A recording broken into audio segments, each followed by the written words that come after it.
as a It is not my constitutionally obligation, and do not point to Yes, me. you have a constitutional oath to uphold the Constitution, ma'am. You misunderstand the procedure. I will attempt to Objection. explain it to you. Objection. The documents that you want are not documents that are in the court's file at this point in time. Objection, I don't know ma'am. if they would ever be in the court's file at this point in time. That's not my problem, ma'am. Absolutely, it's your problem. That's if your not my position problem. is that you want them from the prosecutor, and you have requested them from the prosecutor, That's right. and the prosecutor has failed to give them to you, That's right. you can make the appropriate application to the court, and you can say to the court, I've asked for them, I'm entitled to them, I haven't gotten them, order them to give it to me. I've already I have filed received a no notarized affidavit of fact in reference to return of property weeks ago. A notarized affidavit. So if you're telling me you don't have to acknowledged affidavits, all right, that's what your statement is. However, bottom line is this court has failed to prove jurisdiction and has avoided the issue of jurisdiction at all costs. And nobody in here has the status. All right?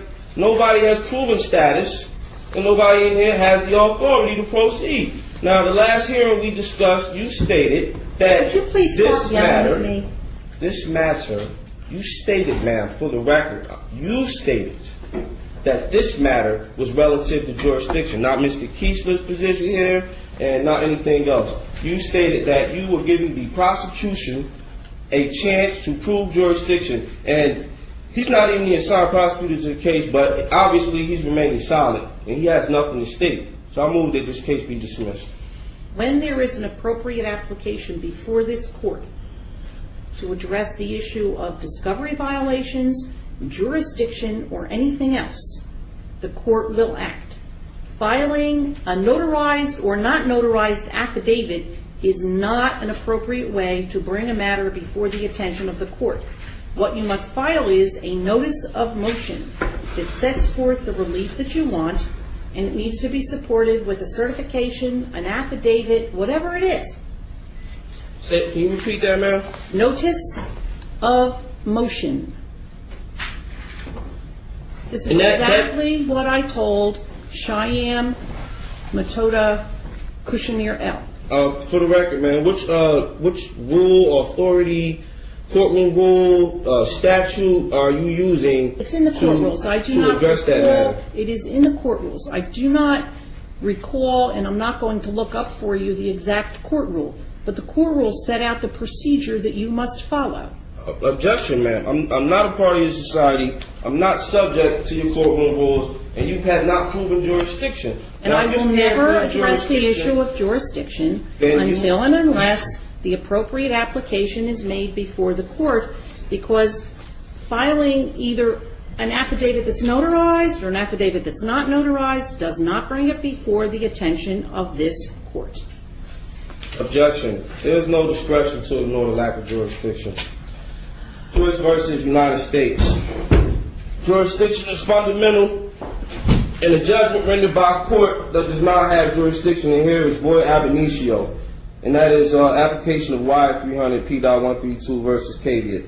Once jurisdiction is challenged, the court cannot proceed when it clearly appears the court lacks jurisdiction. The court has no authority to reach merits, but rather should dismiss the action. Melo versus United States 505 F2D. When jurisdiction is challenged, the party invoking jurisdiction has the burden of establishing. Basso versus U.S. Power Light Company. Courts enforcing their statutes do not act judicially but merely ministerially. Thus, no judicial immunity, and unlike courts of law, do not attain jurisdiction by service of process, nor even arrest and compelled appearance. I'm here by way of threat, duress, coercion. I'm going to make that clear for the record every time I have to appear here, if I have to appear here. The only reason I'm appearing here is by way of your threat, duress, coercion, or your company's threat, duress, coercion.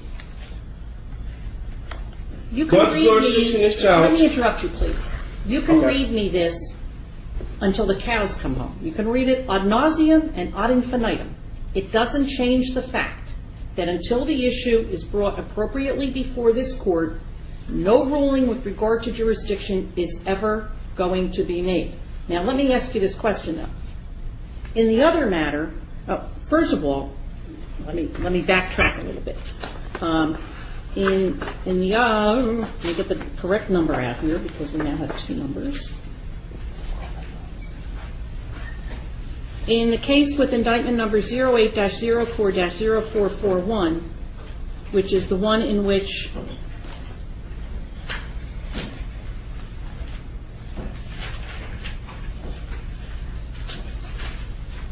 Cheyenne M. Cushing-Murrell is also involved, I have severed those matters, so they will be on completely separate tracks. But he told me that he had filed a notice of removal to the federal court, and my question to you is, have you filed a notice of removal to federal court with regard to any of these matters?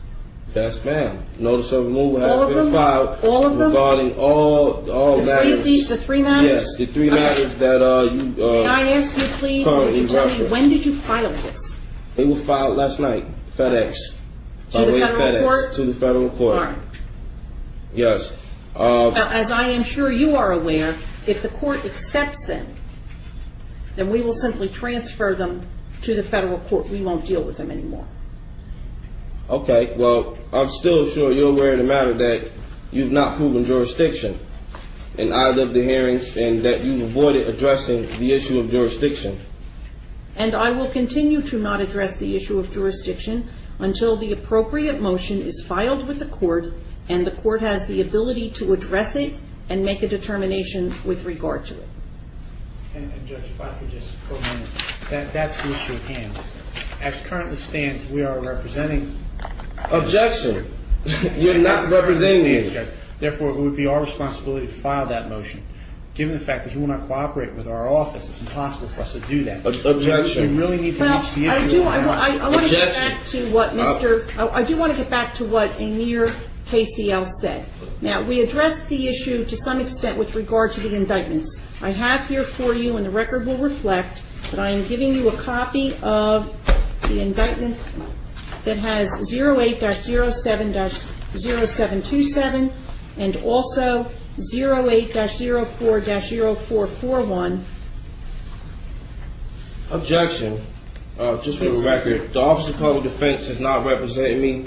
You don't have any power of attorney for me, and I'm not part of your society, so you cannot represent me, and we do not share nationalities. Okay, now, for the record, Mr. I need the Kramer. nationality of every agent in here, and I need the name and the information because I'm suing everybody. Mr. Kramer, Everybody. So I need everybody's name and your position, starting with you, excuse sir. me, who is calling out from the audience? I was, ma'am. No, you were not. Who was, no, do not hand anything over, nothing. In the audience, please do not call out while court is in session or the officer will ask you to leave.